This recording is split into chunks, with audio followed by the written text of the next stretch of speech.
Welcome to Tales of the Infrequent Podcast. Sorry, Tales of the Lesser Medium. A podcast that pokes fun at video game narratives.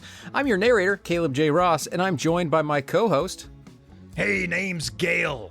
I believe in three things: God, guns, and glory. And I don't believe in three things: therapy, lube, and dinosaurs. One of those things you're going to be confronted by in this episode, unfortunately. Nope. And thankfully it's only one of those things. Nope. Yes, no, that was my co-host Travis Gale Terry. That's so close, actually. As always, we'll be taking you through our favorite video game franchise narratives, interjecting with all sorts of hilarity along the way to make you laugh and to make us get all excited by the prospect of a caked up T-Rex. T-Rex, you say? I hope he does. Wreck, like sexually.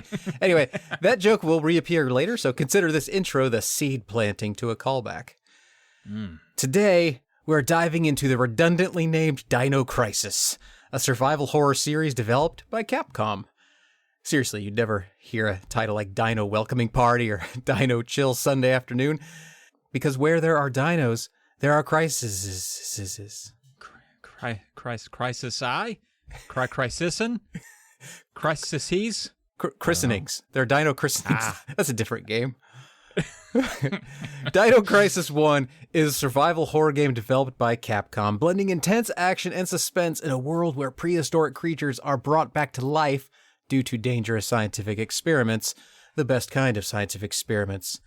Set on a remote island, players followed Regina, a member of the Elite Special Forces Team, SORT, or Special Operations Raid Team. Is this team competent? Well, sort of.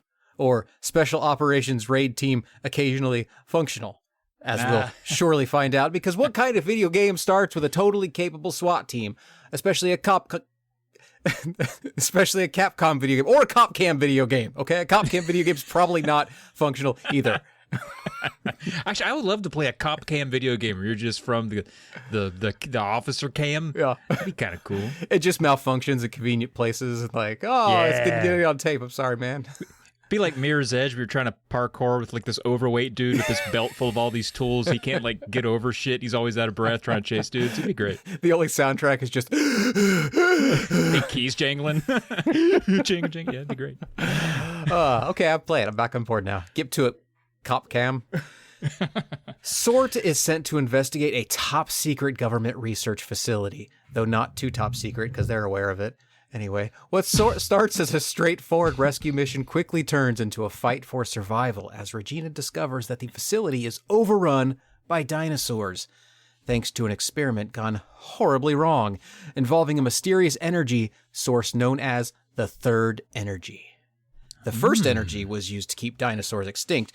The second energy was just a name the scientists use for getting so hammered that they get the idea to create a third energy. Yeah, and we're lucky it stops there, because if we'd have gotten a big dick energy, we're dealing with some different kind of dinosaurs. The game was developed by Capcom under the direction of Shinji Mikami, who is well known for his work on Resident Evil. Dino Crisis was designed to capitalize on the success of the survival horror genre while introducing a more action-oriented approach featuring real-time dinosaur encounters instead of the zombies that dominated other survival horror titles. The game's design is heavily influenced by Resident Evil with its fixed camera angles, inventory management, and puzzle-solving elements.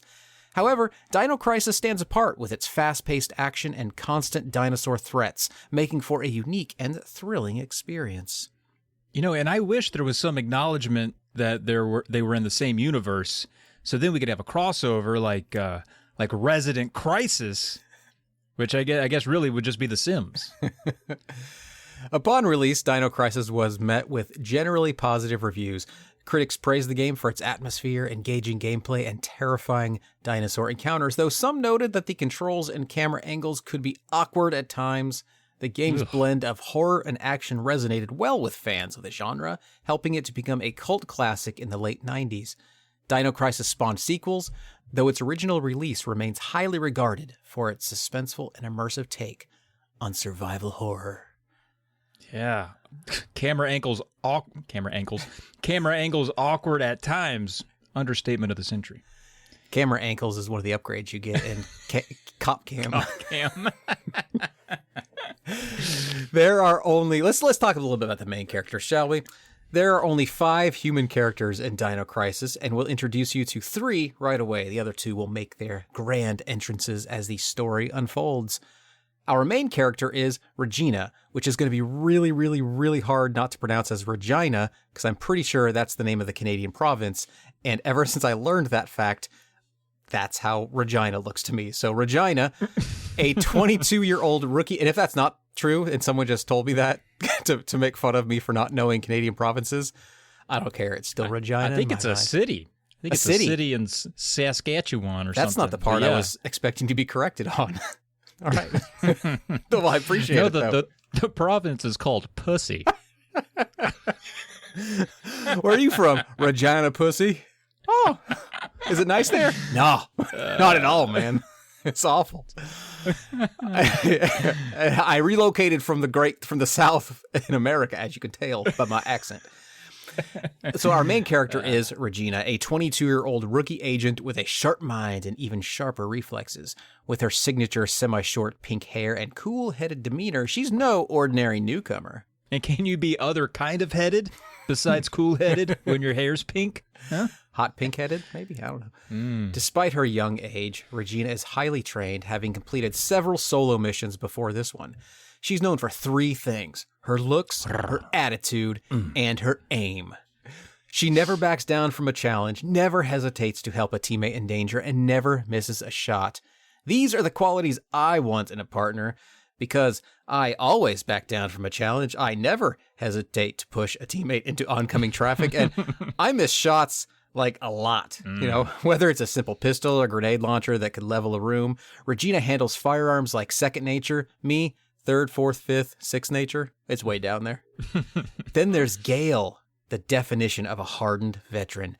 Barrel-chested, battle-scarred, and completely unshakable. He's seen horrors most people can't even imagine, and survived them all. Gale is a survivalist with perfect aim and an iron will. He's the leader of the mission, the one calling the shots, and he doesn't waste time with pleasantries. Fear, emotion, not in his vocabulary. If there's a problem, he solves it with bullets, if necessary. And his name is Gale, which means he's battle-hardened from years of high school bullery. Man, he's great. And then we have Rick, the squad's resident tech genius. His voice doesn't quite match his body, and he'll tell you himself that he's the, quote, fun guy of the team. Though whether anyone else agrees is another story. Rick's real talent isn't in the field, but behind a screen. Security terminals, encrypted files, digital locks, you name it, he can hack it.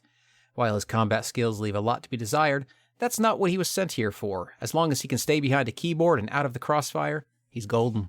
So let's get this story kicked off, shall we? The story kicks off with Regina, the rookie member of an elite task force, getting briefed on her latest mission. Investigate a top-secret research facility on Ibis Island. The intel is shocking.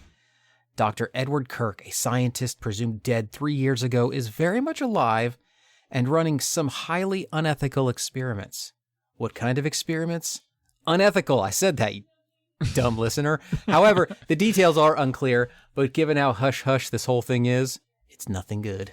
What if, though? What if it were just experiments using, like, baking soda and vinegar, to make volcanoes, but it's considered unethical because he stole the baking soda? Could be a nothing burger is all I'm saying. We could be overreacting, that's all I'm saying. You think that's a nothing burger? I grew up on a baking soda farm. My family had to till the baking soda fields till they were very, very moist in the brow, okay? That's a lot of work. I'm sorry. No, you're right. Thank you. Regina's team consists of Gale, the grizzled, no-nonsense team leader, Rick, the wisecracking tech specialist, and Cooper, another operative who we didn't bother introducing earlier because, well, let's just say his role in the story is more brief than impactful, like a jackhammer with erectile dysfunction. Their mission is to arrest Dr. Kirk and secure the facility. Sounds simple enough. The briefing warns that the island is heavily guarded and the team expects armed resistance. But as it turns out, The arms we'll be worrying about have claws. And the arms are amusingly short for an apex predator. Under the cover of night, the team parachutes onto the island. Everything goes smoothly, except for Cooper, who is blown off course and lands alone in the jungle. Now, ordinarily, this wouldn't be the worst thing unless Lara Croft was somewhere nearby committing genocide on a small primate society. Cooper survived the landing, which is a win. He's not surrounded by armed guards, which is another win. But as anyone who's ever seen a jungle in a movie knows, there are other things to worry about. Tigers, venomous snakes, traps left behind by indigenous tribes, malaria, Lara Croft. Cooper barely has time to think of a sixth thing that could kill him before he hears something terrifying, a deep, guttural growl. Then trees snap like twigs as a massive shadow emerges from the foliage. And before he can even reach for his gun, he's face to face with a Tyrannosaurus Rex. So go ahead and add dinosaurs to that list, because as of right now, we officially have ourselves not a dino smooth jazz concert in the park, but a Dino Crisis.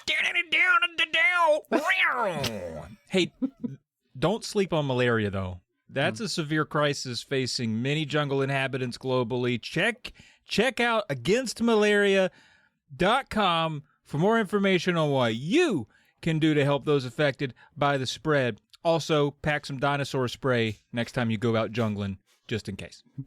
And if you're pro-malaria, you can go to formalaria.com. But it's the number 4, so it's kind of cute, and you just let it go. Yeah, we don't want to be political, so we let both sides kind of have their spot. both sides have their spot. Oh, God.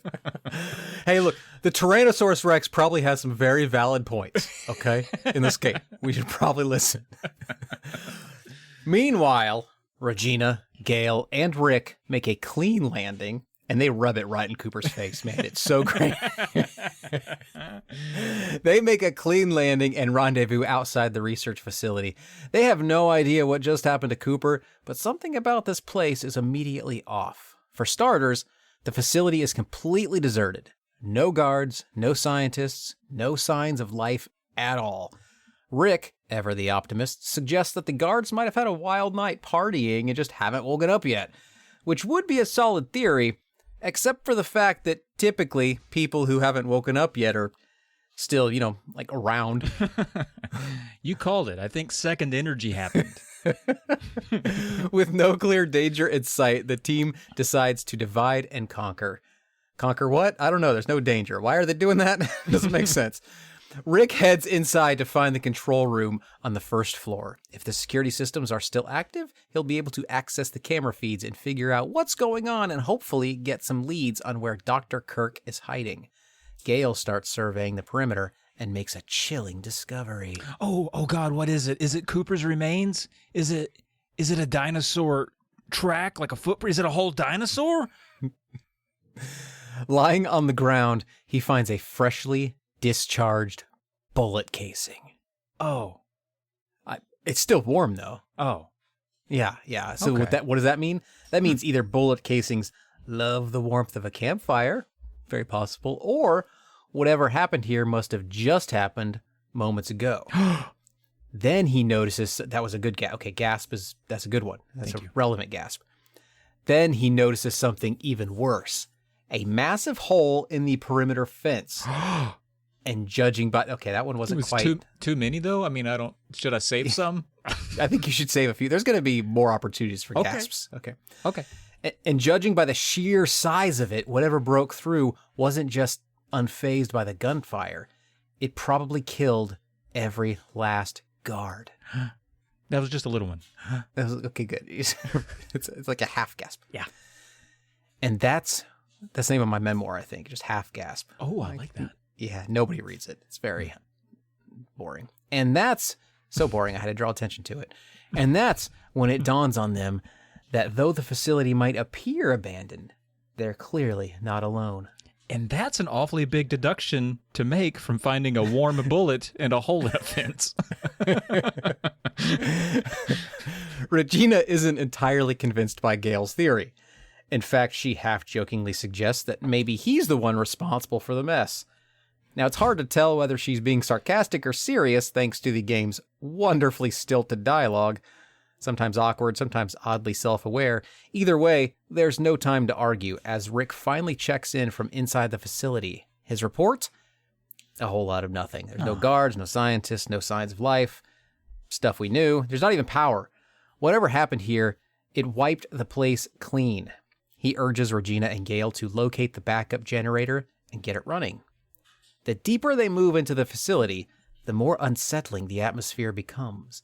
The eerie silence, the dim emergency lighting, the sense that something is watching them. It all adds up to one undeniable fact. Something is very wrong, and to add even more evidence to that feeling, they find the first body. Oh, my God. And what was weird was when Gale called it the first body. And Regina was like, whoa, now, what do you mean first body? Did I say first? I meant first as in like the body. You know, it's like the original body, the body that beget all other bodies. Holy crap, you guys! We found the missing link right here.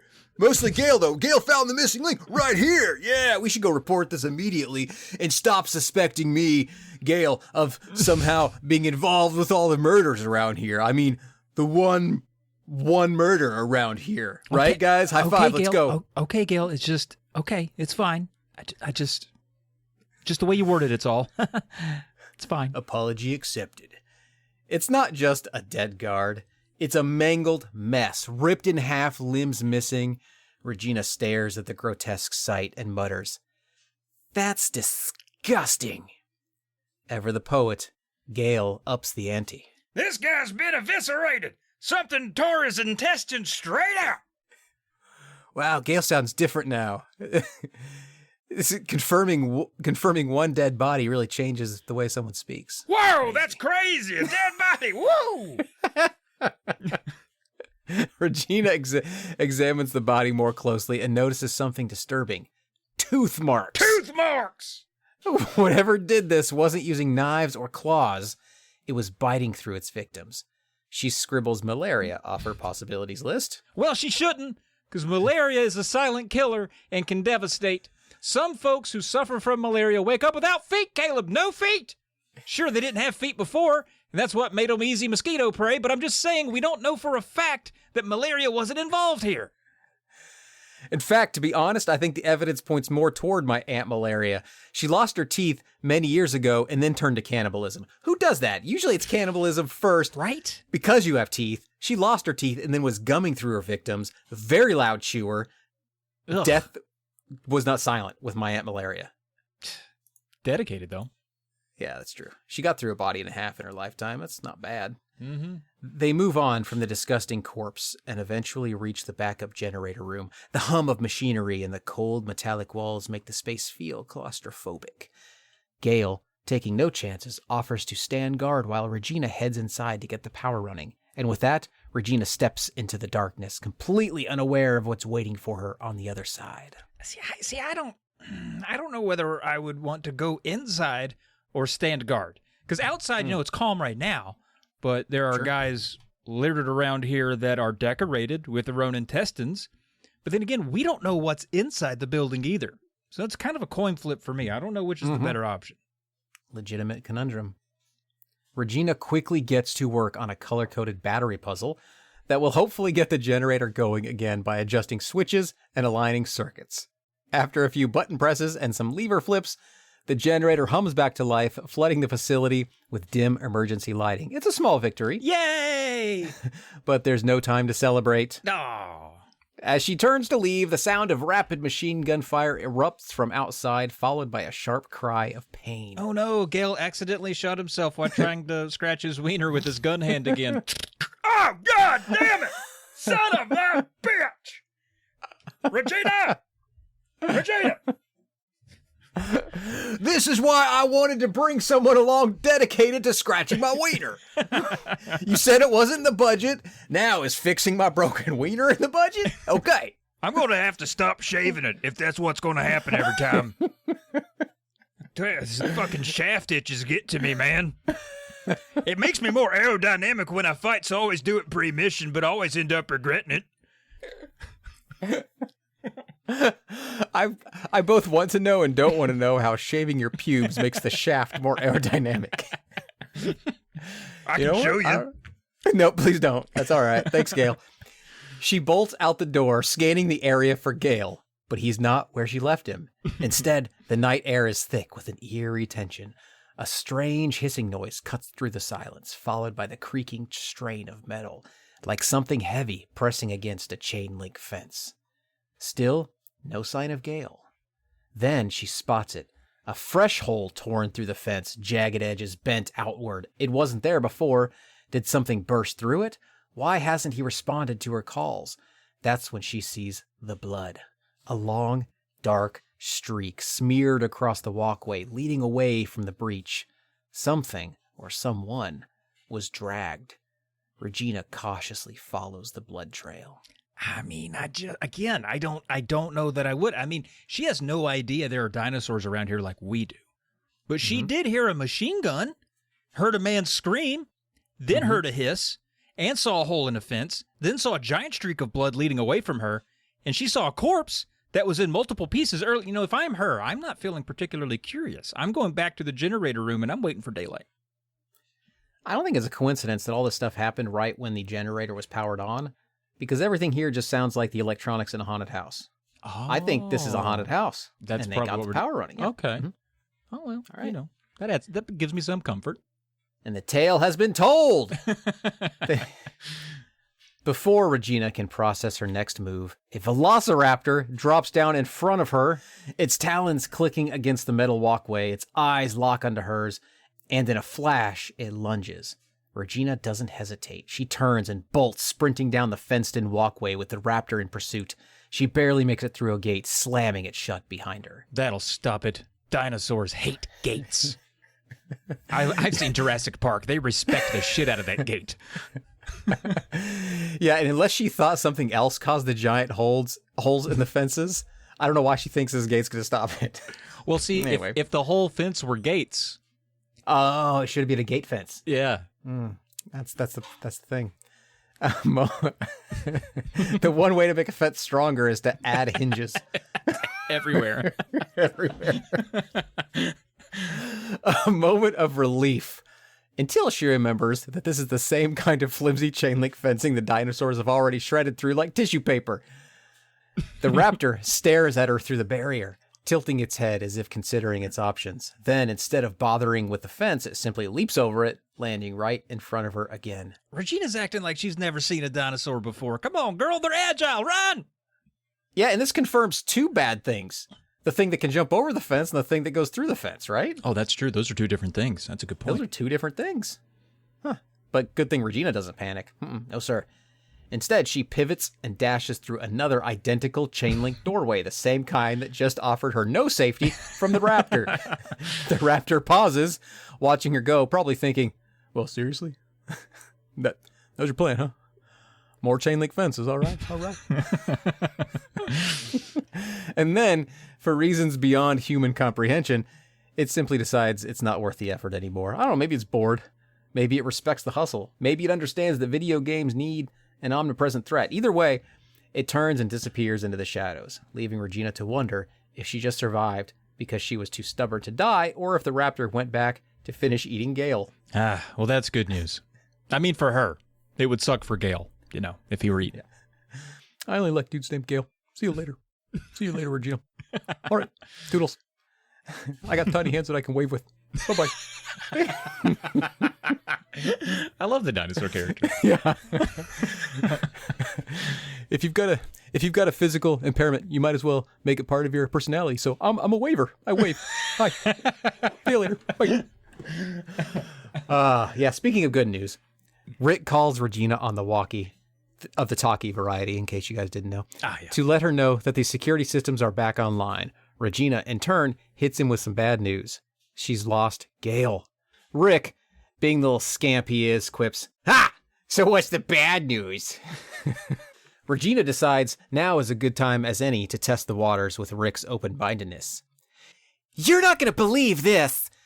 He was attacked by some sort of dinosaur." Rick, as expected, does not believe this.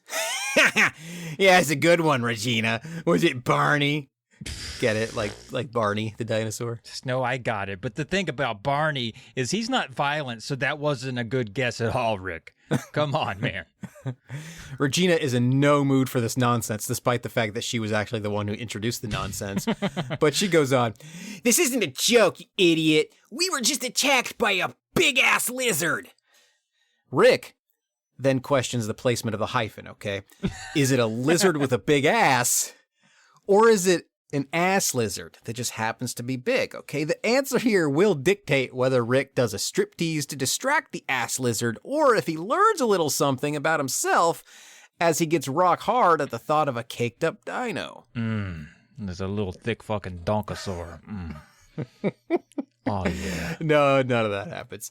As we've already learned, Rick isn't that introspective. Instead, still unfazed and still clinging to reality as he understands it, Rick persists. "For real, what's going on over there?" He then urges Regina to meet him in the control room so they can sort it out, because apparently Rick can only believe stories about dinosaurs when they are told to him in person. Making her way through the dark facility, Regina finds that certain areas are blocked off by lethal security lasers. Lasers that will presumably fry the skin right off your bones if you try to pass through these. These must have been reactivated when she turned on the auxiliary power. Luckily, she spots an overhead ventilation shaft, uses a rope to climb up, and begins moving through the building via ductwork, all the while hearing the occasional reptilian hiss or growl in the distance. That's probably just the sounds of the facility settling. Yeah, that's nothing to be worried about. You know, these vents are huge, too. In the game, she can stand upright in them. They honestly look like the perfect way for dinosaurs to move around the building. Like, I'd be pretty cautious up there. I wouldn't think like, oh, thank God, I found a giant enclosed space big enough. I don't think I'd be excited about this. Yeah. If anything, I removed at least 4 directions from an escape route. So I've just made things more confined. She soon reaches the control room where Rick is doing what all tech guys do in video games and movies, furiously hacking away at a keyboard. Doing what? No one really knows. But when Regina asks for a status update, Rick smugly assures her that the security system is child's play for him. Then, just as quickly, he circles back. "So, what happened to Gale?" Regina, who honestly did kind of forget about Gale for a minute, snaps her fingers. Oh, right, that. So yeah, like a real big dinosaur or something, dragged him off. There was lots of blood. Honestly, more blood than could fit in a man. So maybe it was Gale and Gale's brother. Even though I don't remember Gale's brother ever being here. But yeah, poor Gale. I hope he's still alive. Anyway, our first priority is to complete the mission, so chop, back to work on finding Dr. Kirk. Rick, how did she become the annoying one in this story? I don't know. Rick, now suddenly the level-headed one, suggests that they call a chopper and get out of here. Apparently, he is now convinced that this place is haunted with dinosaurs. See, face-to-face conversations do make a difference with some folks. Yeah, he's like, say that dinosaur shit to my face. And then she did, and he was like, all right. Okay, good. Fair Thank enough. you for doing what I asked. I appreciate that. Regina agrees, but points out a major issue. Cooper has the radio, and he's missing. Of course, we know what they don't, that Cooper was devoured by a T-Rex in that sweet-ass opening cutscene. R.I.P. Cooper. Which, for the sake of any Ricks listening right now, that's an opening that is sweet-ass. It's not an ass opening that happens to be sweet. Okay? Yeah, Ricks. Just Ricks, though. Everyone else, it happens to be an ass opening that's covered in chocolate. I don't know if the Ricks are excited or not about that. But, you know, Cooper, he must be known to abscond, because they haven't shown any concern for him whatsoever. Not even one. They've seen blood everywhere and dead guys, and never been like, oh my God, is that Cooper? They haven't even thought about it. They just assume Cooper, you know, he landed in a different place. He's just doing Cooper stuff. You know how he does. He lands in the wrong spot like he usually does, treks the countryside. He'll come back. He'll be here in a few hours. Just give him a minute. What would be worse, though, if like your friend was like, oh yeah, dead body, I'm not going to pay too much attention to it. Or, all those bloody entrails? Yep, that's definitely Travis. I know for a fact. Trust me. I know those guts when I see them, which is to say there's not very many guts there. He was a gutless bastard. He was a some gut bastard. There's a few. And 3 or 4 cuts. See a little bit of a small peepee right there, yeah. That's our boy. That's our boy. What's that? Was it covered in hair and all part of it shaved off with a bullet? I think that's what happened earlier in this scenario. He must have been moving super fast with that bald shaft. Not fast enough. Fast enough. Man, these dinosaurs must have totally bald junk. That's part of their whole thing. And yes, this radio limitation does seem odd, given that they have been talking to each other via radio the entire time. But for the sake of plot spackle, hey, thank you, M-Spec Reentry Pack's plot spackle. We can assume that Cooper had the special radio with the one for calling helicopters, while everyone else is stuck with the basic walkie-talkies that only work for internal chatter. They notice that the security system for the underground area seems to still be without power, given that the viewing monitors for that area remain blank. There must be another generator somewhere. Regina offers to go search it out and get it going, while Rick remains here in the security office, pretending to work on more computery stuff. It often goes unacknowledged, but as we've learned in games like this, if you're going to be a Special Forces member, you have to receive your Get the Generator Back Up and Running certificate before you can graduate. It's a big, important part of all these missions. You got to be able to locate where a generator could be and know the multiple different ways, puzzly ways, to get them back going. It's really remarkable. Mm-hmm. And then learn your lesson that those generators also power up the laser grids. Every time. Fast forward. That's the fast forward sound. Regina reaches the management office and finds a dead guy with a key in his pocket. But she takes the key and keeps on moving. On the other side of the door is a laser barrier. If Regina touches the lasers, they burn her skin and can whittle down her health if she's not careful. If the dinosaurs touch the lasers, it burns their skin too, hilariously. Dinosaurs love laser barriers. If you're on the opposite side of a laser barrier from a dinosaur, it will continually run into the lasers and repeatedly knock itself down. It's highly entertaining and worth sitting around and watching for extended periods of time. Oh, yeah. It's never not funny. However, it doesn't actually damage the dinosaurs. They will get back up, run into the lasers for over 2 hours at least. Trust us, we know, but never get hurt. Yeah, I mean, by the end of the first hour, it was kind of like pretty samey, not as funny, but then it got funny again right around the 90-minute mark. God, those stupid dinosaurs, man, they don't understand how the lasers work, and they're just so hungry for people that they just keep running into it. It's so funny.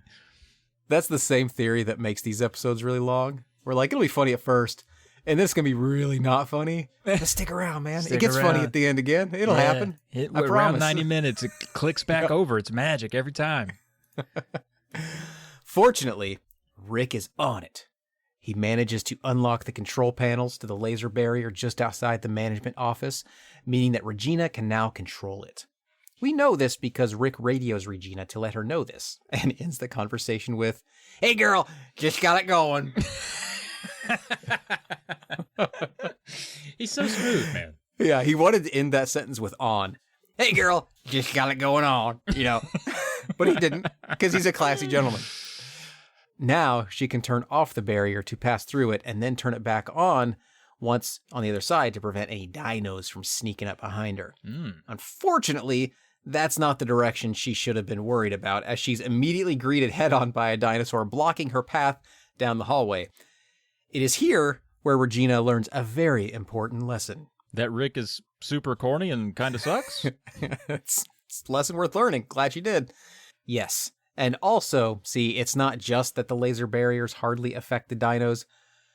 Bullets don't seem to either. Yeah. Using her handgun, Regina fires on the beast directly into its leathery, prehistoric face, clip after clip, and only after at least a dozen shots does the dinosaur go down giggity.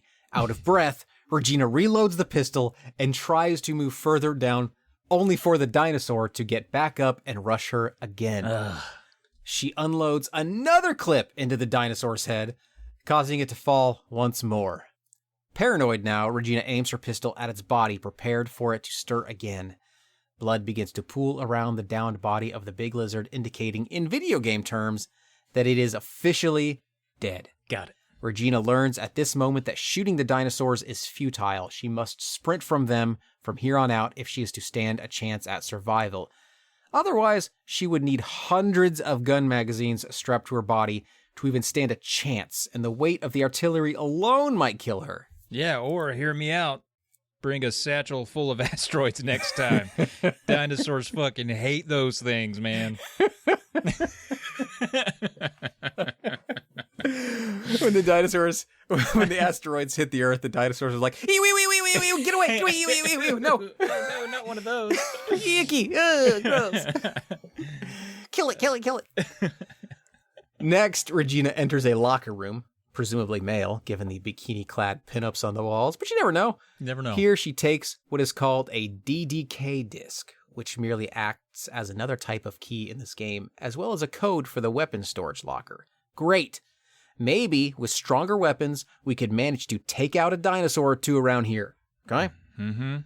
However, back in the management office, Regina enters the code only to learn that there are no weapons left inside the locker, but instead, another key. This one, the entrance key, must go to the front door, which doesn't seem obviously useful given that we have already entered the building. She reaches the main entrance of the building, basically a foyer with a staircase and a few doors. She heads over to the largest doors in the room where the key works, and that takes her to the front area of the entrance. The entrance of the entrances? That's weird. Dude, it's worth it. The locations and items in this game are named with the most literal and generic names. Like, the front area of the entrance is really just the tip of the iceberg. And calling something the tip of the iceberg would be very clever if this game were to do that. Every area in the game is named with something absurdly boring and literal. Outside, the official name of outside, actually, Regina grabs another disc. This one labeled with the letter N, indicating that it will work on a specific door labeled with the letter N. For each DDK door, there has to be 2 discs and an input code, so she'll need another code disc for door N, and then solve a riddle in order to pass through that door once she finds it. It's a needlessly complicated system that only serves to make the player wander around and collect things while trying to survive the occasional raptor, and we only mention it here so that you are aware that Regina isn't just aimlessly wandering the halls, she's constantly on the hunt for keys and discs and bullshit. For now, she heads back to the main entrance via the front area of the entrance, and then heads up the stairs to the second floor. She passes through a door only to stumble upon a sleeping dinosaur in the middle of the hallway. Aww, they're so cute when they're sleeping. She manages to skip over it and keeps running as the dinosaur suddenly awakens and starts to stand up to eat her. She sprints down the hall and squeezes through the door on the opposite end just in time to not become mincemeat. They're grumpy when they wake up. Eventually, she comes to the communications area and finds the antenna room. The room is, that's how I imagine the game saying it. It's how it feels. The room is dark and unpowered, but there is a file on the table that thankfully has a code for a safe. Hopefully a gun safe. A dinosaur gun safe. To be hyphenally clear, not a gun that shoots dinosaurs out of it, although that would be awesome and extra deserving of a safe. She then leaves and heads back down the hallway where she just was, chased by the sleepy dinosaur, and hangs a right, entering a room simply called the lounge. There are dinosaurs in here, presumably taking a smoke break. Regina disturbs the vibe upon entry, and they try to eat her. I don't blame them. Break rooms should be sacred. That's why so many teachers ate students. It was in all of the newspapers. She's faced with either dancing around the room and dodging them so she can locate the safe, or trying to take them on and kill them with the little ammo she has. It's tight quarters, so she decides it's probably best to waste those fools. Hell yeah. 247 bullets later, the dinosaurs are dead, and she retrieves some handgun parts from the safe using the code. Oh, great. A gun safe? With only parts of guns in it? Why would you put that in a safe? It's pretty safe just to have a gun hanging out that's fucking broken. That's pretty safe. It's not called an extra safe. It's just just a safe. I know. You're appalled. Handgun parts, yeah. Don't we have a handgun that's already put together? Well, these are parts that can improve the gun and allow it to use more lethal ammunition, huh? Okay. Now, why Regina, a trained operative, would need to find parts to improve her gun here in a random locker instead of showing up here at this facility already with a maxed out gun, as for someone else to plot spackle. That's beyond even the capacity of imspec, plot spackle, whatever that stuff was called that I made up earlier. Yeah, they don't give us money anymore, so we don't tout them. Not since what Somehow, happened. our podcast didn't increase their sales. I don't know. I want to see the numbers. For now, she's just grateful that she knows how to remodel her own handgun here on the spot with random parts she finds. Would you accept a free PlayStation 5 if they sent it to you in parts that you had to put together on your own? Only if every part was in a separate safe. Back to the handgun parts. To make all that moot, soon she finds a shotgun. Ooh. Just hanging out. Just a shotgun on the ground. Nice. So now, with the shotgun in tow, Regina runs across the hall to escape the sleepy dino she's been outrunning and uses her DDK discs to enter a new room, the Chief's room. You know, the room where the Chief hangs out. But possibly not, because the only man in this room is a badly injured man just kind of hanging out, sitting on the floor, leaning up against the Chief's desk. Is this the Chief? I doubtful. He's wearing a lab coat, and Chiefs aren't known for their science. Unless they're the chief of science somewhere. But this guy is no chief of science, okay? He's just some guy of science. Yeah, so it's not the chief here in the Chief's Lounge then? Nope. Well, forget the dinosaurs. What's the deal with this guy trying to impersonate the chief? He should be under arrest. You can't be chiefing around when you're not a chief, brother. I don't care how hurt you are. You're not a chief. Get out of here. Maybe he also couldn't quite pronounce the word, and he thought it was chef. And he's white lab coat looks like a chef's outfit. He's like, I'm so hungry. Is this the chef's room? What's sadder than a hungry chef? Nothing. Anyway, the man asks Regina if she's part of the rescue team, and she kind of sort of lies and says yes. As we know, Regina isn't here to rescue anyone except Dr. Kirk, and even that will be debatable later. Without asking the man about his injuries, Regina skips to asking if the man has seen Dr. Kirk. The man, badly injured, responds incredulously, Dr. Kirk? That fool? What is he plotting now? Which is a weird thing for a man's next to last words, spoiler, to be. He then hands her something. She asks what it is, and he tells her, through dying mumbles, that someone told him whatever it was extremely vital. Then he dies. I'm gonna die. Hold on. This is vital. But I'm gonna die now. I'm gonna go ahead and die any minute now. It's just any minute now.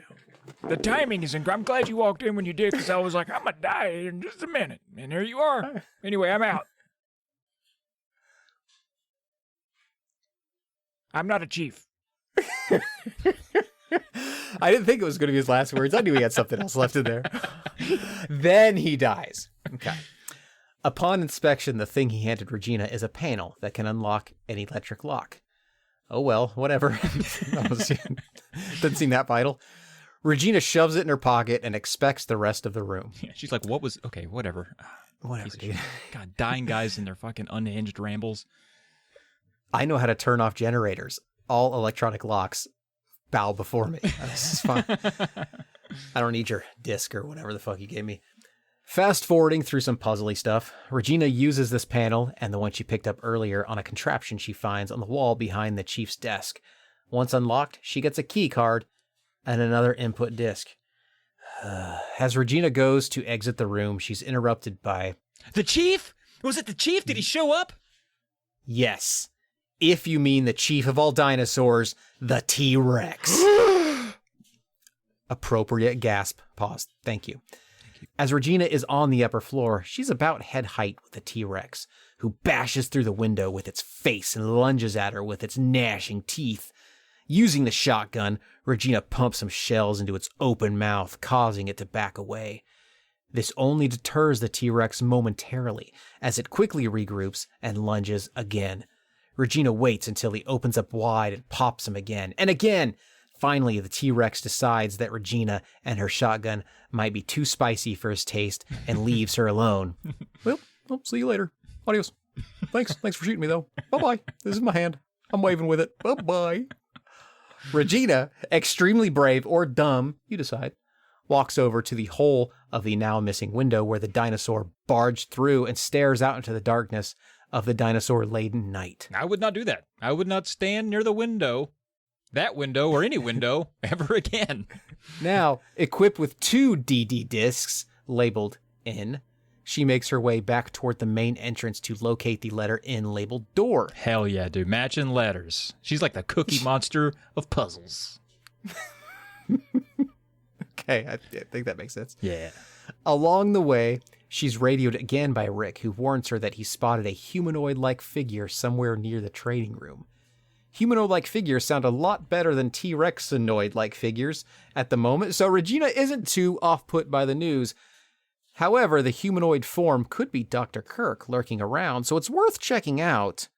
She makes her way there, unlocking DDK doors, solving puzzles, and outrunning dinosaurs, and finally reaches the lecture room, where she's attacked by a dinosaur out of the vent above as soon as she picks up a key off the desk.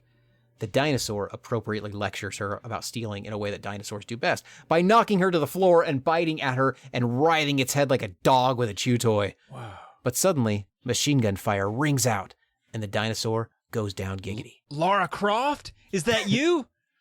No, it's Gale. Okay. Yeah. Regina's happy to see Gale. Gale, less enthused about seeing Regina, apparently greets her with, What is it? Another goddamn lizard? No, Gale. Regina tells him that it's a dinosaur, and Gale responds, Dinosaur? as if he missed 2nd grade entirely. 2nd grade? There's 2 of them? She tells him that the whole mission has gone sour, as if he didn't realize that, and he might not realize it because he says, Hey, it's always eat or be eaten out in the battlefield, no matter who or what you're up against. what kind of battlefield is he on where they eat each other? That's Gravy stupid. battlefield. You fight gravy a lot, Gale? All right. I fight that and indigestion. I fight all kinds of shit. Okay, Gale. You ever fought a boner? I don't think so. Is that a nickname for a T-Rex skeleton? Because kinda. You gotta tuck them into your waistband. That's how I get them. Tucking Okay, one right Gale. now. All right, that sounds devastating, Gale. But when have you ever been up against fucking dinosaurs? Huh?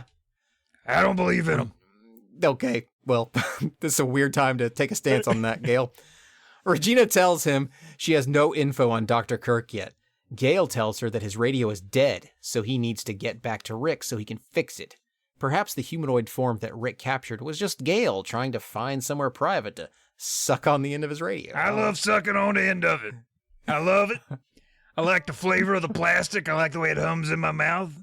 I like the way the batteries taste. A little bit of metallic alkali, copper. What were you talking about?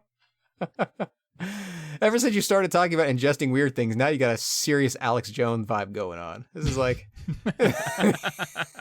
wow.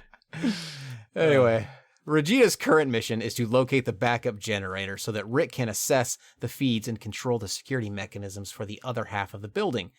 Regina already has the key for a room called Backup Generator B1, which she has to access through the backyard of the facility.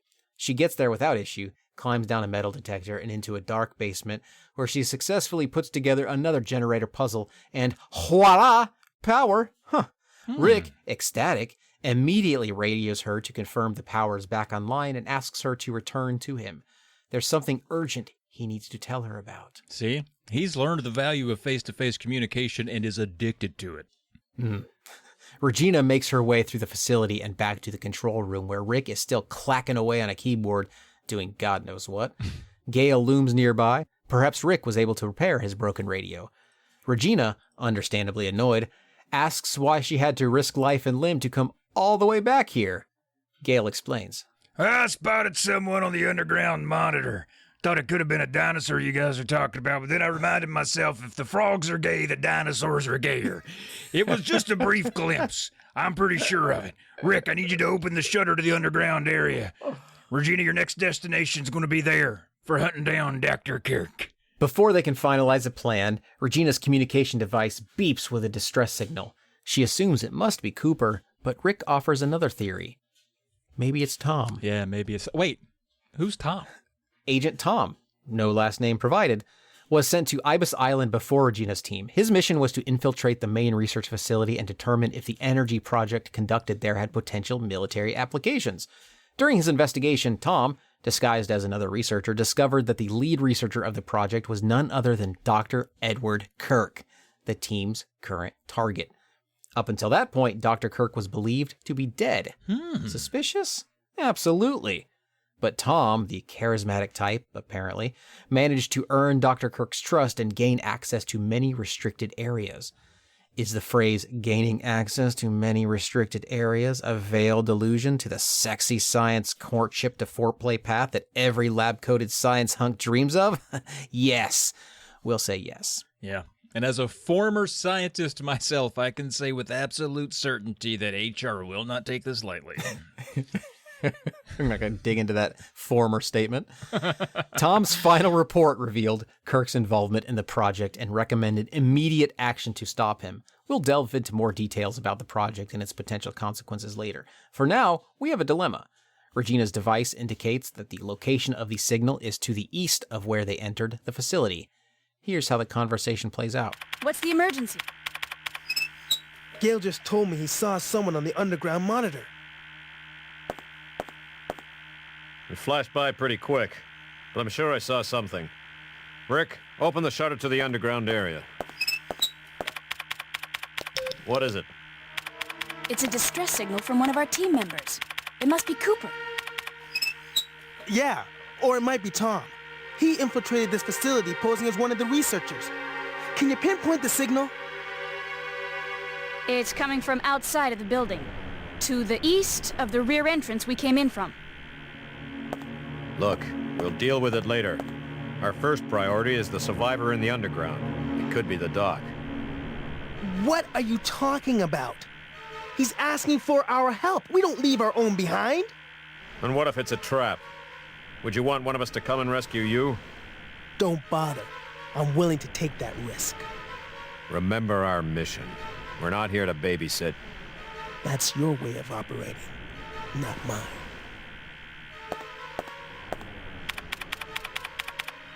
All right, you have your access to the underground, Gale, so get moving. You handle your things your way, I'll handle my things my way. That punk is really starting to get on my nerves. Regina, I'm heading out to investigate the underground. So Regina faces a choice. She can follow Gale's plan to investigate the underground area for the figure I may have spotted earlier, or go with Rick's plan to whatever nerdy thing he thought to respond to the distress signal and attempt to rescue. In our story, she's going to side with Rick, saving a teammate and potentially finding Tom, who likely has vital intel, which feels like the smarter move. Chasing a shadow in the depths of the facility? That's a little too risky. Plus, the path to the distress signal takes her back through areas she already knows. So that's bonus. Wait. Did survival horror video game characters just do something reasonable? Trav, is this what ejaculation feels like? Yeah, buddy, although it's weird to me that you don't cry after. Why aren't you crying? You just jizzed, buddy. Let it out. Come on. Regina.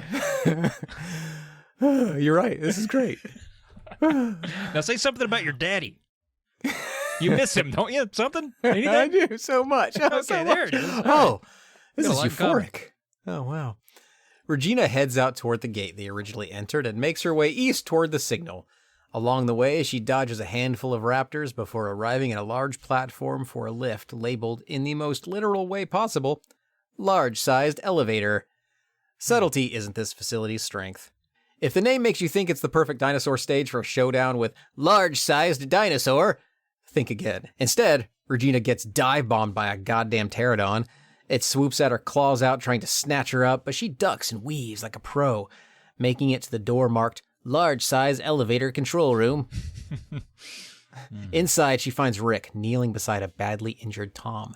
Tom, in his blood-soaked lab coat disguise, clutches his shoulder while a nasty gash on his thigh leaks blood all over the floor.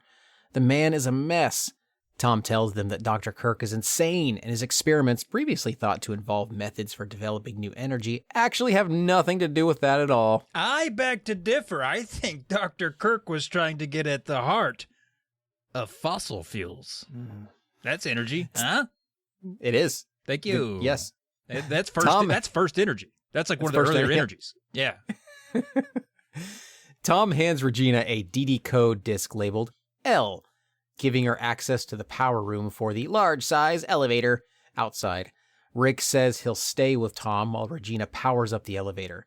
By herself, she heads down a nearby metal ladder to the elevator power room, solves a quick puzzle, and gets the elevator running. When she returns, Rick, supporting a wobbly Tom, helps him out to the large-size elevator platform as Regina inputs the access codes. Then, this gem of an exchange happens. So you saw the beast, right? Yeah. Pteranodon, wasn't it? I meant you saw that it was a real dinosaur. It's unbelievable. Didn't I tell you? This is just like that movie.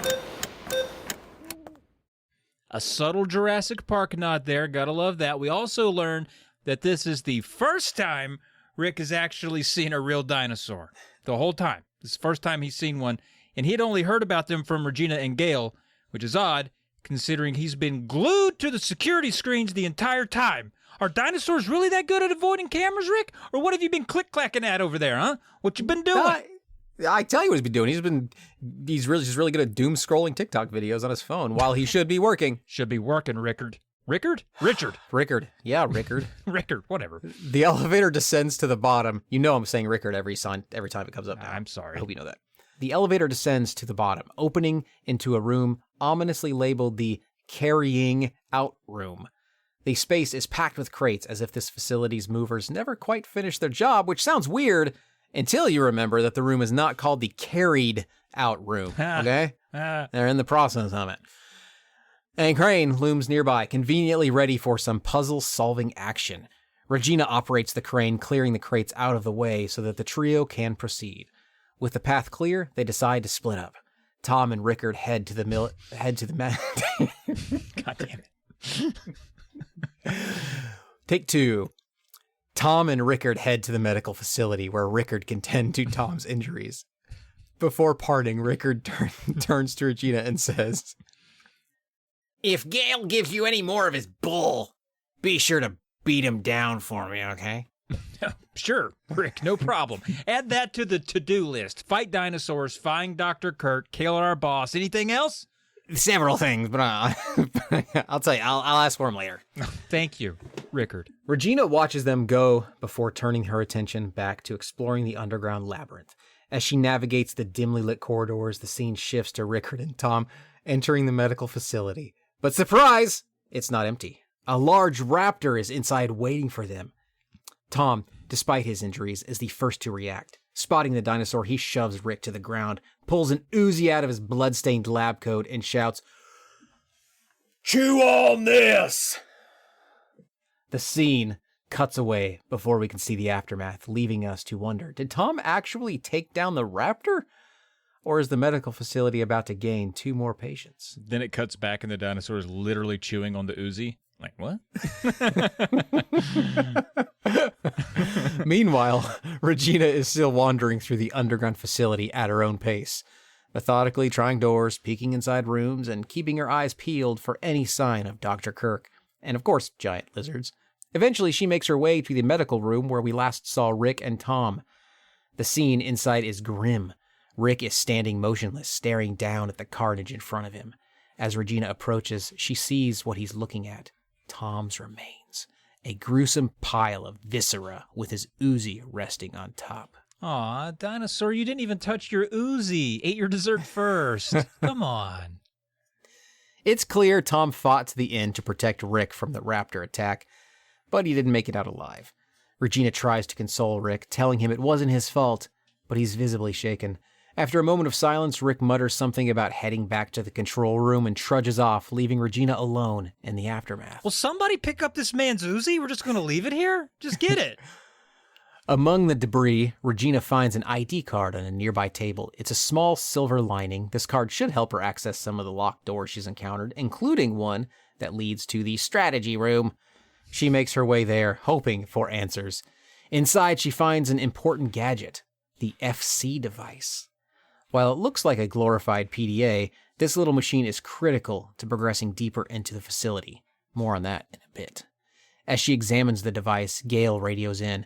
Surprisingly, he doesn't seem all that upset that Regina chose Rick's plan over his. Regina informs Gale about Tom's death, to which Gale bluntly replies, That idiot! Gale mentions that he's in the lab area and he's confident he saw Dr. Kirk. Regina figures she can join him there using a nearby elevator, but there's a catch. The elevator requires multiple layers of security clearance. Oh boy, here we go.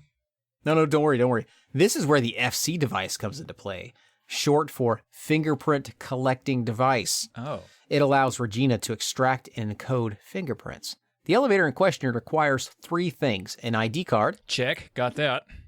A valid fingerprint match. Not yet. And a numeric code. Where is it? Her next task is to find someone, preferably dead, who had the clearance she needs. Now, where are we going to find a dead guy in a place like this? After some searching, Regina stumbles upon a corpse identified as Paul Baker. Well, that was quick. Conveniently, his fingerprint and clearance are still intact. She uses the FC device to extract his print and spots a memo scrawled on a nearby whiteboard with a 5-digit code next to Baker's name. With all the pieces in hand, she heads to a card machine, combines the fingerprint, code, and her card, and voila! She has a new clearance card, granting her access to the lab wing. Easy peasy. I will say, though, 2-factor authentication that requires dead guy fingers, a little too far if you ask me. 2-finger authentication, that's what 2FA stands for. Naturally, nothing is ever that simple. As she descends on the elevator toward the lab wing, a raptor makes an unwelcome entrance. They're rarely welcome. Its head pokes through the ceiling panel, and for a moment, it's just her, the raptor, and a rising wave of panic. The dinosaur tackles her as the elevator door slides open, sending both of them tumbling into the hallway. Regina scrambles to her feet, dodging its snapping jaws, and retaliates with a well-placed shotgun blast. After a tense exchange, she unloads into the raptor's face, finally taking it down. Yeah. With the immediate threat neutralized, Regina collects herself and prepares to move deeper into the labyrinthian facility. Dr. Kirk is somewhere nearby, and so apparently is Gale. And more dinosaurs. Regina stumbles across another piece of the puzzle in the form of a journal entry left by one of the facility's scientists. The entry describes Third Energy, a revolutionary system capable of producing infinite energy, seemingly from thin air. According to the journal, the completion of this system could end one of society's greatest problems, the need for sustainable energy sources. However, the writer expresses unease. Admitting that the system was initially intended for military applications, the journal hints at something far more sinister. Rumors of secret labs and clandestine meetings within the facility. Whatever Third Energy is, it seems its potential for progress is matched only by its potential for danger. Wow. It sounds like my relationship with 5-hour energy and the appeal of staying alert a little longer or staying alert a little longer with piping hot diarrhea. Pick a battle! Following the clues, Regina finds herself in the ominously named gas experimentation room. The situation is just as bad as the name suggests. It's just a bunch of dudes farting, like eating different foods. Drinking 5-hour energy.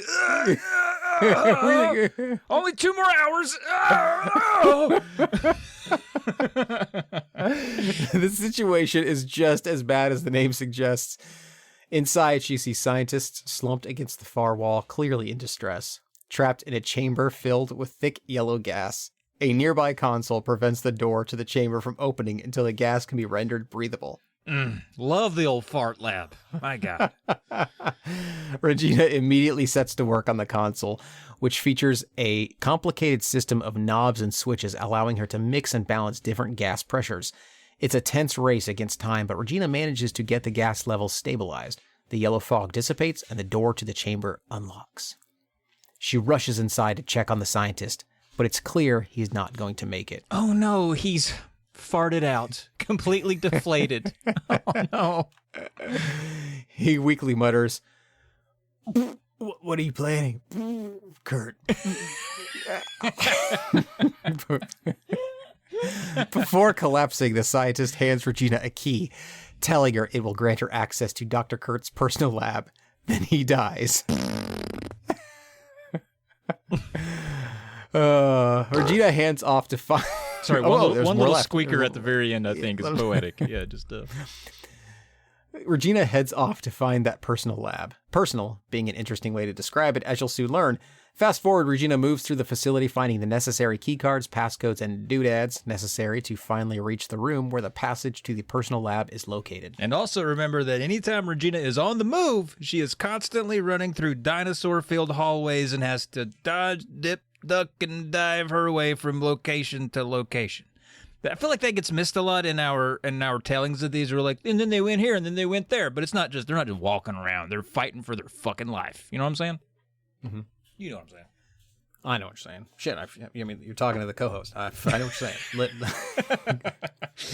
When she finally reaches the entryway to Dr. Kirk's personal lab, Regina discovers that personal is a bit of a misnomer. The door is locked by a mechanism requiring two people to work in perfect sync, each swiping a keycard at opposite ends of a wide doorway.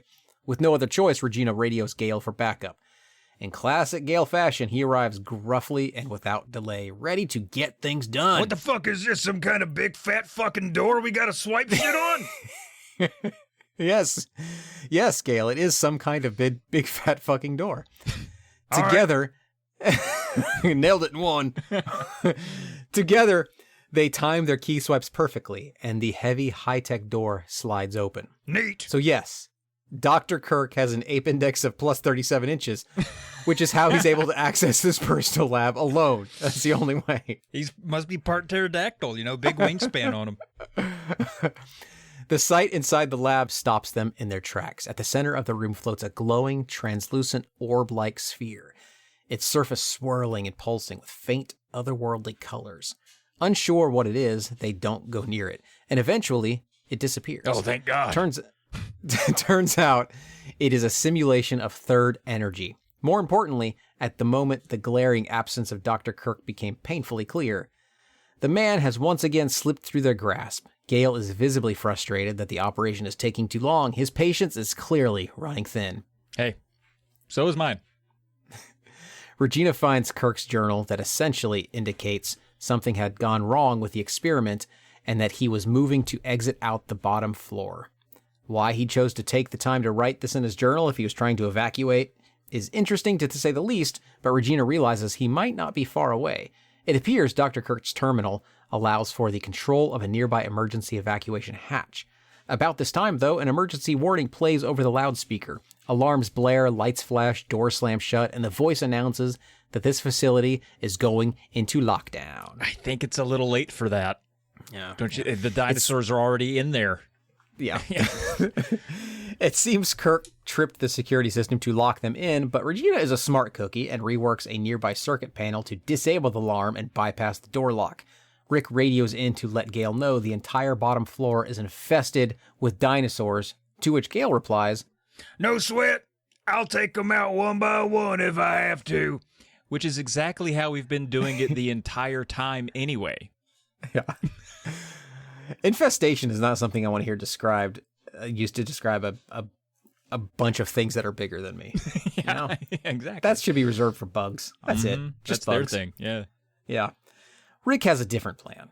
He says they should use the emergency escape hatch in Kirk's office, which requires them to find a password to access. At the notion of having to find another stupid password, Gale gets upset. Passwords are dumb. They're just letters and numbers and shit. They don't make sense. I like passphrases.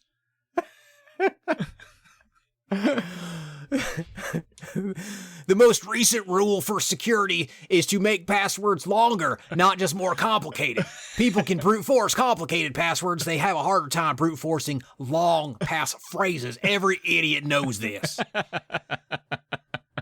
He wants to hurry. Okay, Rick is urging for the safer option. Regina is faced with a choice. Join Gale on a dinosaur murdering adventure or look for a code to access the emergency hatch for a safe exit. Once again, Regina sides with Rick. Considering it takes too much ammo to take out dinosaurs, it's worth cracking the hatch code. Boo! Working together, Rick and Regina crack the code and down the hatch she goes. That was easy. And lo and behold, on the other side, she comes face to face with Dr. Kirk trying to escape, and the following conversation plays out. I don't give spit about your results. I'm taking you back under orders, so shut up and follow me. Regina, locate the communication facility and call in the extraction shuttle. You can't do this. I have rights. According to command, your government property, pal. I suggest you take it up with them. No, they can't do this to me. They deserted me 3 years ago and now they want me back? This is preposterous. Shut up. Then shoot me, you idiot. You lame, flat-top, jar-headed. Shut up. Where's the communication room? Take the elevator up from the control room. I need a card to access that elevator. I know you've got one. Hand it over, Doc.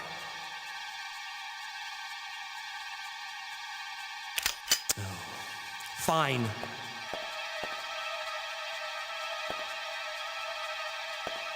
So, we're all set then. I'll meet you at the heliport. Hey, wait, where are you going? I have a little unfinished business to take care of. I'll drop this guy off with Rick. Now get moving. Unfinished business? I don't give spit unless an officer of the law demands I do it on the side of the road. All right. Gale says he has some unfinished business. Wonder what that could be.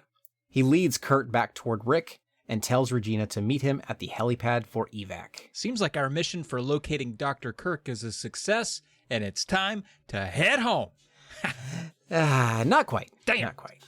They can't just call a helicopter. They're on a remote island, and Cooper had the only means of communicating with the outside world. They'll have to get the comm station up and running here at the facility, which requires Regina to access the antenna room and set it all up. However, her task is far from over. The exit from the antenna room requires a quick outdoor detour along a metal-railed walkway. Rick radios to let her know that for some reason all of the locks on the second floor have been activated and she's locked out. She hears giant footsteps near and tells Rick to get on it and fix it quick. Unlock those doors, Rick, come on! What should have been a brisk, uneventful jog back to the facility turns into a nightmare when the T-Rex, yes, the same one from earlier, catches sight of her. Oh, no. Its roar shakes the walkway, and the massive predator begins a full-speed pursuit. Regina bolts, sprinting down the narrow metal walkway, the sound of its thunderous footsteps and snapping jaws growing ever closer. Regina's heart sinks as she realizes the door, the only thing standing between her and becoming Dino Chow, is still locked. Rick, buddy, what are you doing? Get off TikTok! With nowhere else to go, she turns, shotgun at the ready. Bracing herself, she squeezes the trigger, unloading round after round into the T-Rex's snarling face. The creature flinches, roaring in frustration, and finally retreats, temporarily discouraged. Rick finally manages to unlock the door remotely. Regina dives back into the relative safety of the facility, slamming the door shut behind her. She runs to the communication room and manages to contact the chopper pilot. My room names are getting more and more depressing. She runs to the communication room and manages to contact the chopper pilot, telling him to meet them at the helipad. The pilot says he's on his way. Uh-oh, a helicopter. Why wouldn't he have just gone to the helipad? That's where helicopters go. Like, did he really need them to tell him that?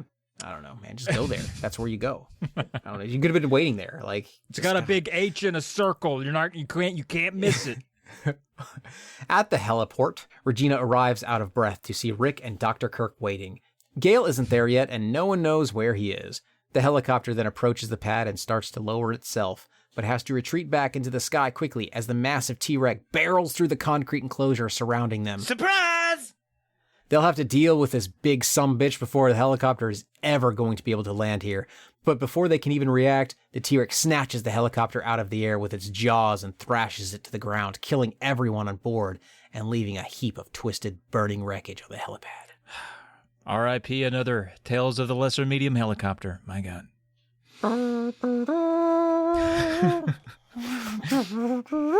We do a 21 gun salute and shoot 3 more helicopters out of the sky.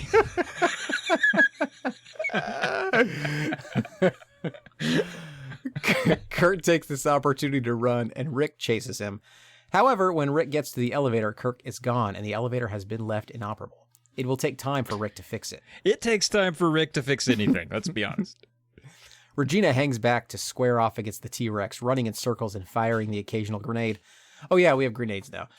At it, all while dodging its deadly bite. Rick finally gets that elevator back in order, and he and Regina hop in and head back down toward the underground passage to the facility. I don't like the sound of that. Yeah, it was kind of whiny. I'm sorry. Fast forward, after a few more elevator troubles and an encounter with a tiny dinosaur that steals keys right out of their pockets. It's adorable. There's a power outage. At this point, Rick and Regina finally hear from Gale over the radio, who asks if they had anything to do with it. Hey, y'all fuckers got anything to do with what just happened right there? It's crazy. It's like, yeah, Gale, we're just fucking with the power for no reason. Well, cut it out. We're bored. Rick tells him there's a port nearby. Maybe they can use a ship to escape. Gale likes the idea and tells them to get the power back on to help secure their escape and to leave Dr. Kirk to him. Rick heads back to the control room. He likes it there, apparently. Hey, that's where the TikToks are. Oh? While navigating the lower levels in search of an escape route, they encounter a new type of indoor enemy. The Thesenos, a mix of raptor and wolverine. Until now, the indoor dinosaurs were mostly raptors, which could be dealt with easily with a shotgun or by running. These new creatures are harder to kill and harder to evade. And half Hugh Jackman. They reach an area with a remote-controlled door leading to the port, but it will take Rick some time to crack the code. Naturally. Nearby, a mauled corpse clutches a radio, which suddenly chirps to life. Someone is asking for Mike, presumably the dead man. The voice on the radio mentions finding the key to the port, but he's being chased by a big dinosaur. He's heading to the main elevator and plans to meet him at ground level. Rick picks up the radio. Hey, guy, sorry. Yeah, looks like Mike here is dead. Good luck to you and yours, though. Hey, wait a minute. Rick puts 2 and 2 together and urges Regina to get to him quickly because he has the key they need. He knows it'll be easier to get it from the guy on the radio than out of the gut of the dinosaur that's chasing him.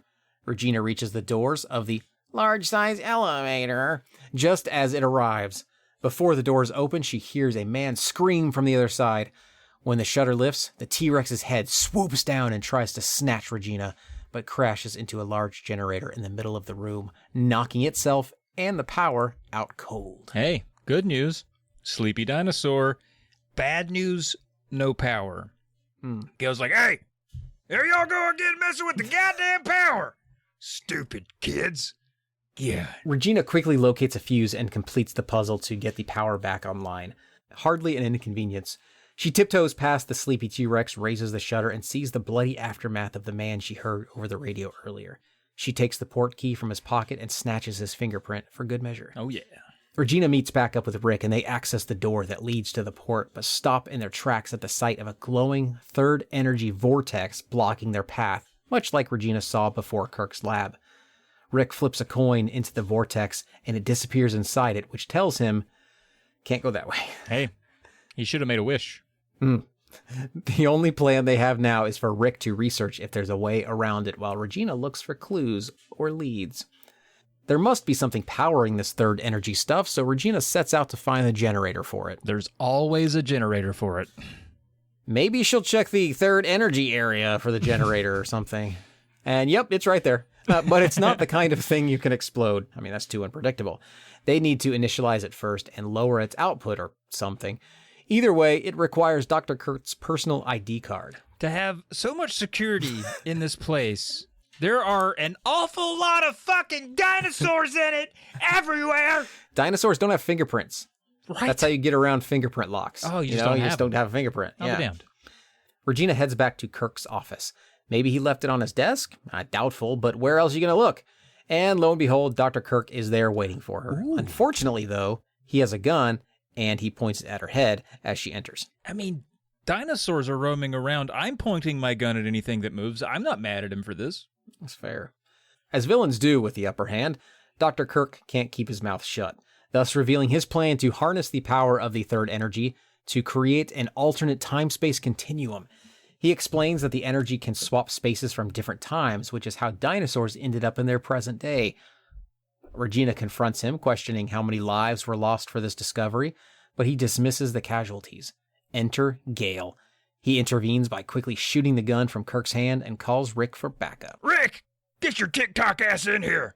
It's like, wait a minute, Gale, we were just getting to some great plot elements, and you kind of ruined it. Dr. Kirk then reveals that the only way to stop the vortex is to overload the third energy generator, but doing so could shift the entire region in space-time. To overload it, Regina needs the initializer and stabilizer, which are stored in a security room. Rick and Gale discuss the dangerous mission, and Rick offers a disk containing plans for the devices, while Gale insists they should find the completed devices instead. It'll be quicker. Rick expresses concern for Regina's safety, and Gale leaves the decision up to her. All right, so go run around a dinosaur-infested nightmare for parts, and then consult, a YouTube video for how to put it together, or just run down the hall and grab the things that are already made and will work for sure. I mean, come on, Rick, you're the smart one. We've been siding with you the whole time. If that's your plan, we got to go with Gale's plan here and get the ones already made. Regina decides to roll with Gale's plan. Time is ticking, and assembling the devices just isn't in the cards. She uses the FC device to grab Dr. Kirk's fingerprints as he sits and complains about his predicament. Then she heads out. What follows is a grueling trek across the facility, dodging hungry dinosaurs at every turn. But after some persistence, Regina manages to secure the initializer and stabilizer, and with the generator nearing critical levels, she cranks up the power. The whole place starts shaking. Regina bolts back to where Gale and Kirk are holed up. It's time to go. Pack it up. We're heading out, Gale. Grab Kirk. Rick, get off TikTok. Let's go. Be sure to steal an ashtray, a few extra clean towels, and a dinosaur memento. I found a claw on the floor earlier. I'm going to put it on a necklace. Now let's go. Chip, chop, chip, chop, chop, chop, chop. Let's go. Just, they're in such a hurry that he added a few more chip chops at the end that were unnecessary. Just as she's almost there, the ceiling comes down and a support beam crashes down toward Dr. Kirk. Gale manages to shove him out of the way, but gets pinned under the beam himself. Kirk, as smug as ever, taunts Gale, mocking him for even trying to save him. But before Kirk can escape, Gale throws a transmitter at him, sticking it into his jacket. Take that, look at that. That fucking, I was a quarterback in high school. Fucking, oh, fuck yeah, off my back foot. Fuck yeah. Regina then sees Gale, who's in rough shape, pinned to the ground. He passes her the tracker and tells her about the transmitter he stuck to Kirk before slipping into unconsciousness. You should have seen the throw. You should have seen the throw. I mean, it was incredible. She's got a new mission now, track down Kirk. Same as the old mission, but this time we have a tracker thingy, so it should be easier. Meanwhile, Rick has been keeping an eye on the third energy readings between watching TikToks of cats knocking things off the end of tables. It's so cute. Every time. When the vortex finally vanishes and the port pathway is clear, Rick's all for getting out, no hesitation. But Regina's not so sure. Regina, what part of we're all gonna die do you not comprehend? The contraction for we're. I don't understand them. Is it we are? Is it were? As in past tense? I don't get it. She reminds him that Kirk's still out there. Rick's ready to leave Kirk behind. He's done with him. But before they can make a move, Gale, surprisingly back on his feet, limps in and brings them back to the reality of their mission. They still need to catch Dr. Kirk. Hey, we still need to catch Dr. Kirk. Rick, though, sees the danger of staying behind with the third energy on the brink of exploding. Now it's up to Regina to decide, stick with Gale and finish what they started, or leave with Rick and escape while they still can. The clock is tick tick tockity tick tick tick tick tick tick tick chippity chip chip chip chip tick tocking. Easy. Fuck them. Let's get out of here. I like it. Regina decides she must not ignore her duty and goes with Gale to track down Kurt and simultaneously convinces Rick to help have everything ready for when they return. Like, Have what ready? I don't know, like maybe he's packing some snacks. Regina makes her way around the facility, tracking Gale and Dr. Kirk to the stabilizer experiment room. She finds Dr. Kirk standing near the doorway while Gale is slumped against the wall, clearly still in pain, with his machine gun pointed at Kirk. We see the following scene. Come on, let's go. Regina, take this. The disc? It contains all the information on the third energy, including the details on how to use it as a weapon. Once we deliver this disc to our government, our real mission will be complete. Just as I suspected.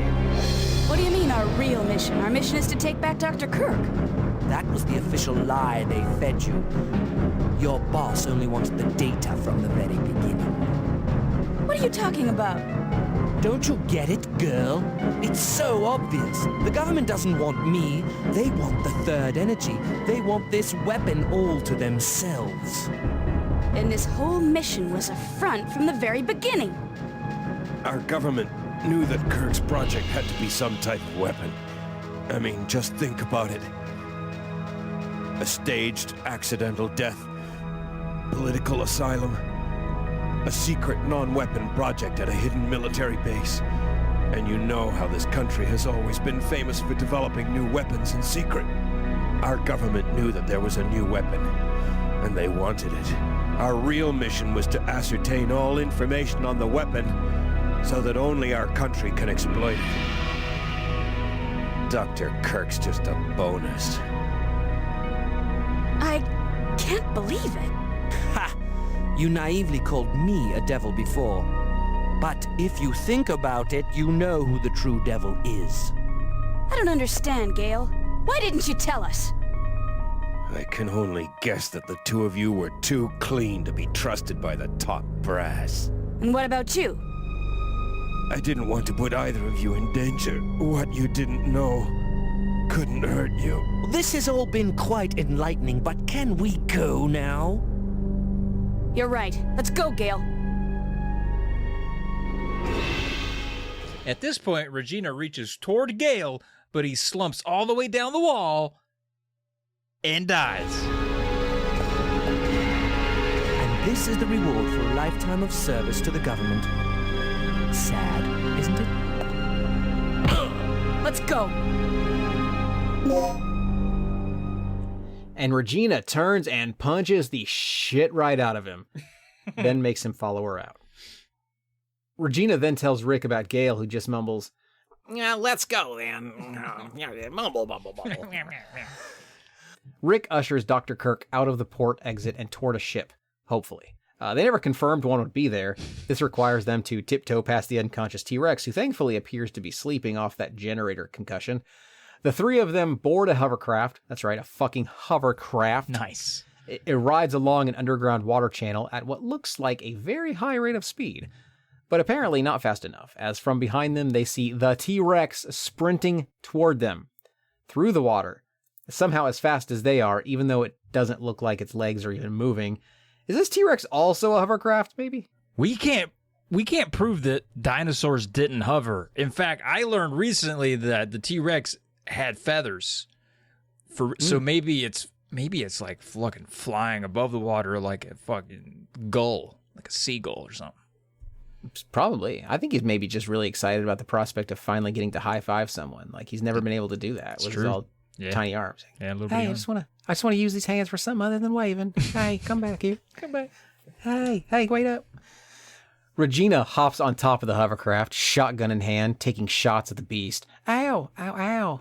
But it's not enough to stop the relentless pursuit. After a few of the... Owie, owie, owie. Quit. Gross. Quit. Hate it. Stop it. After a few of those seem to not deter it too much, Rick, still piloting the craft, gets the idea to launch a missile loaded on the back of the menacing lizard. Oh, by the way, his hovercraft has missiles loaded to it. Man, say what you want. This story really does have it all. The missile launches and explodes near the T-Rex, causing the tunnel to fill with fire, and the force of the explosion propels the craft out of the tunnel and into calmer waters. We then get to hear these classic lines. Well, that's that. Game over, folks. After this mission, I don't think I'll ever be able to look at a croc skin bag the same way. But just as they think they're safe, something massive swims beneath the craft and bumps it. Surprise! Yeah, it's the T-Rex back for round four, I think, maybe 5. One of those, I don't know, I lost count. Same. It pops its head up, giving Rick a shock, so he tries to speed them away and outrun the monstrous reptile. But Regina's had enough. She finds a conveniently placed remote bomb in the hovercraft's cabin, opens the outer hatch, tosses it into the T-Rex's mouth, and hits the detonator as she yells, "You're extinct!"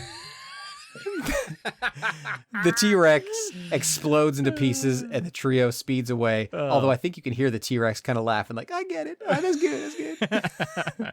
Which completely does away with the irony because it survived. But still, he appreciated. He was like, I get it. Yeah, that's good. Had I died, that would have been really poetic. No, for sure. And now I know extinction means like an entire species, and I'm just one of the many dinosaurs that still live here, but I still get the pun. It's good. Mission successful, but at a great cost. Gale, Cooper, Tom, and that one scientist who farted to death didn't make it. Aww. But hey, look at the bright side. There are fewer dinosaurs, at least, than there were like 5 hours ago. Definitely a lot more than there were like this time last year, as there were none at all. But there are definitely less than earlier. Right, so yeah, okay. Yeah. The math is in our favor, I think. That's true. Also, the third energy weapon's out of commission, and the mission's finally over. So that's good. Yay, we did it. Yeah. We fucking did it, dude. That's a fun one. I mean, you think we've destroyed. They didn't kill all the dinosaurs. So we know there's still dinosaurs here. Mm-hmm. And they just have Dr. Kirk. And we didn't even wrangle in the third energy. That's still over there doing whatever. I don't know if we turned it off or whatever. We didn't really accomplish much. We found the guy who did it. We stole him from the place. And then we just left the place unguarded. And then it's just kind of doing its own thing.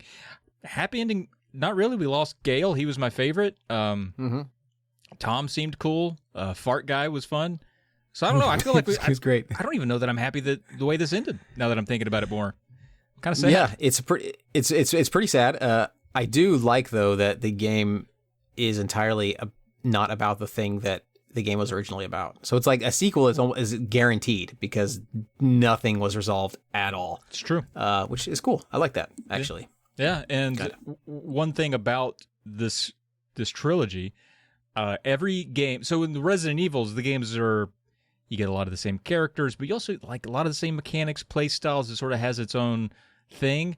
Every Dino Crisis, almost a completely different game, top to bottom. Mechanically, everything is completely different. So you never know what you're going to get in a sequel.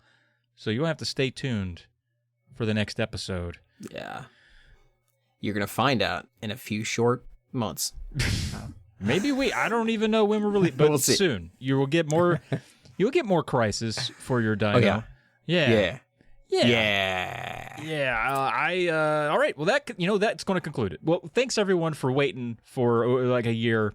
The Halo thing I think was the last one that we did, and gosh, Halo just takes a lot out of you. And both of us finally recovered from that big old dry dog and made our way over to Dino Crisis, something with a little meat on the bone. Dino Crisis, something with a good plot. And some with fun, colorful characters like a Dino Crisis. Unlike Halo, I had to make the grave mind fun to make the whole thing fun. I think that's where the T-Rex voice comes from. I think it's just the grave mind. I think that just came in. Just came in. Yeah, it's perfect. That's great. But anyway, we'll be back for Dino Crisis 2 soon, and that concludes yet another episode of Tales of the Lesser Medium. And please subscribe if you aren't already subscribed. And if you'd be so kind, give us a rate and a review wherever you're listening. It really does help, especially if where you're listening is on some sort of electrical device. If you're just listening to some dude recite the podcast in real-time space, it's going to be hard to leave a review there. But still try. I don't know. Touch his nipple or something. It'll probably happen. You want to reach out to us? You probably should. You can find us over on Blue Sky at Caleb J. Ross or at Trav Plays Games. That's right. Also, if you got corrections, complaints, or just an especially spicy take, we like those too. Send your angry emails to polykillpodcast@gmail.com. And don't forget to check out everything else over at Polymedia Network headfirst.com. Please do that. And a big thanks to Brad Sucks for our intro and outro theme. And thanks for listening. And with that, the tale has been told.